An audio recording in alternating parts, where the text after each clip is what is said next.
Now, I usually don't like to be the guy that comes on here and say, ha ha, I told you so. Yeah, we know that's not true. There's nothing I love more than coming on here and telling you, ha ha, nana nana boo boo, stick your head in doo doo, up yours, I was right, you were wrong. I love it. I live for it. And lo and behold, wouldn't you know, there are certain things that you could question me on.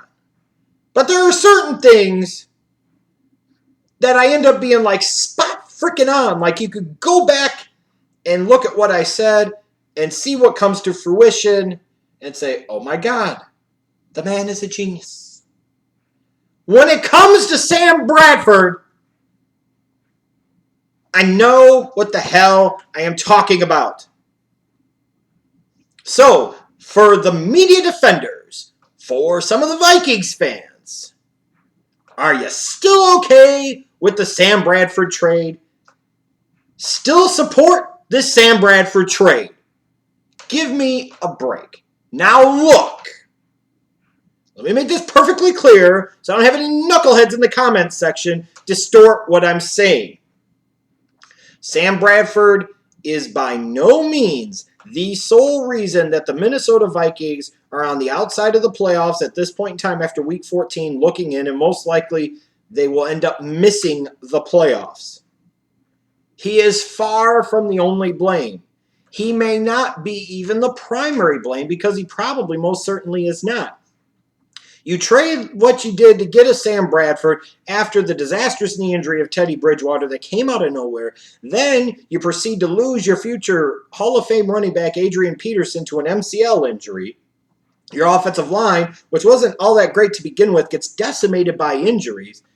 You know, it's easy to say that any quarterback coming into that situation where there's frankly not a lot of talent in the passing game either, limited time in pass protection, and no consistent running game whatsoever. I mean, Jesus Christ, Matt Asiata, the king of the 1.5-yard run and the fucking vulture goal line touchdown run in fantasy football. That's what you got to work with.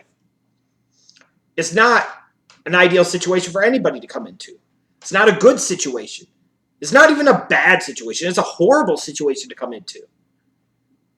So, and I never really understood why the Minnesota Vikings panicked so much and believed in their own bullshit so much based off of what happened last year, winning the division, making the playoffs. You know, Blair Walsh miskicked away from winning the wild card game at home against the Seahawks on that cold January day. I never understood why the Minnesota Vikings were so keen on themselves being a Super Bowl contender, or why so much of the media was. And clearly the organization bought into that bullshit because they wouldn't have panicked and made this big deal to get a guy like Sam Bradford who had done nothing throughout the previous 6 years of his career to necessitate being worth anywhere close to that price that was ultimately paid to get him by Rick Spielman. I don't get why they bought into the bullshit. Now, their defense really good, yes. But you still had plenty of flaws on offense, a lack of playmakers, questions about the offensive line, questions about how productive AP was going to be. Because even in 2015, after he got his money, AP busted off some big runs, but a lot of times you could shut him down.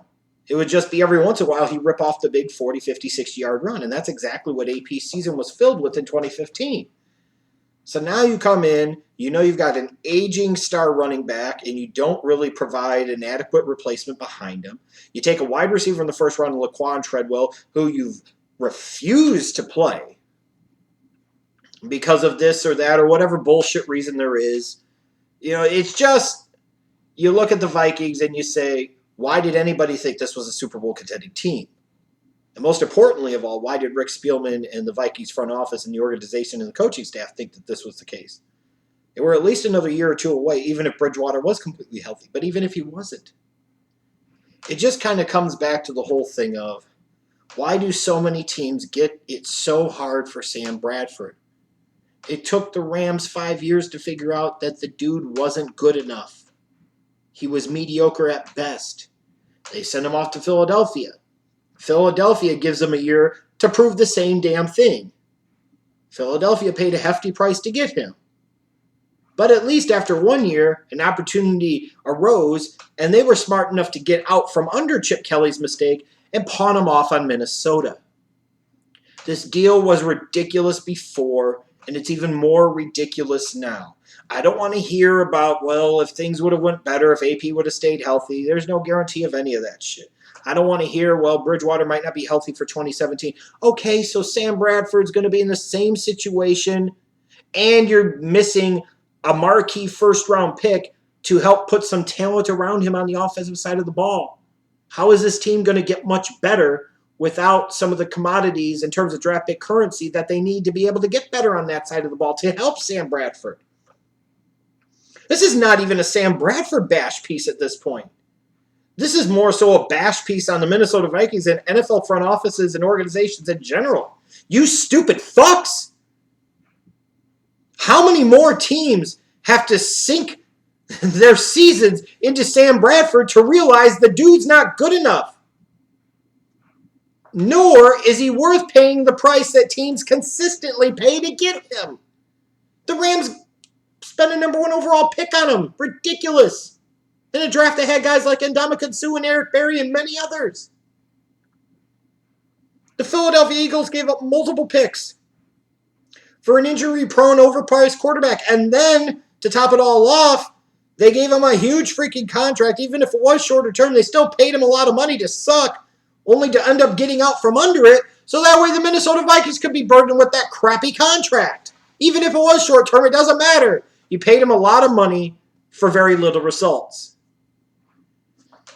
NFL teams that win championships, and in particular are consistently championship contending organizations, draft their quarterbacks typically early in the first 3 rounds and then develop those quarterbacks and build around them. There's a reason it's done that way.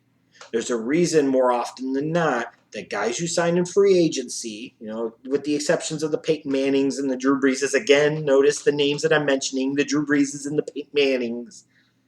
There's a reason the guys that you trade for, the Jay Cutlers of the world, the Alex Smiths of the world, don't take you to the promised land.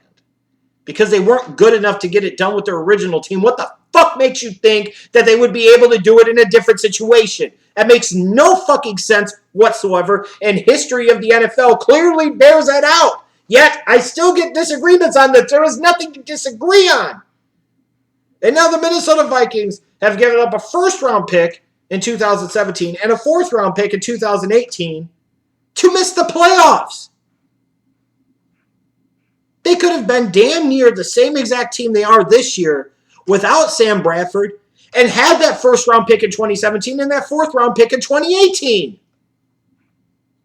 And what the hell made this organization think that with all the other flaws that they have, that Sam Bradford was going to move the fucking needle for them? That's insane. And the people that jumped out early when the Vikings won a few games and started off the season like 5-0 and believed that this team was something special, you're insane too! And the people that still want to sit there and say, well, Sam Bradford hasn't been that bad, that's not the fucking point! You paid a big price to get a guy who ultimately will help you be at home come January watching the playoffs and the same place I am on my fucking couch in my living room, in my man room, wherever. It's on the couch, watching the playoff games, not playing in them, same place the Minnesota Vikings are going to fucking be. This is what happens when teams panic. They do stupid things that potentially set the organization back for years. Who knows if you're even going to have AP back next year? Who knows what the Viking salary cap situation is going to look like next year? They don't have a first-round pick. How the hell are they going to get this team better to do anything other than what they did this year? Which was to ultimately be a mediocre team that, just like every team that Sam Bradford leads, misses the playoffs. The Sam Bradford trade was dumb. It was dumb when it happened, and it looks even worse now. And ha ha ha, I told you so.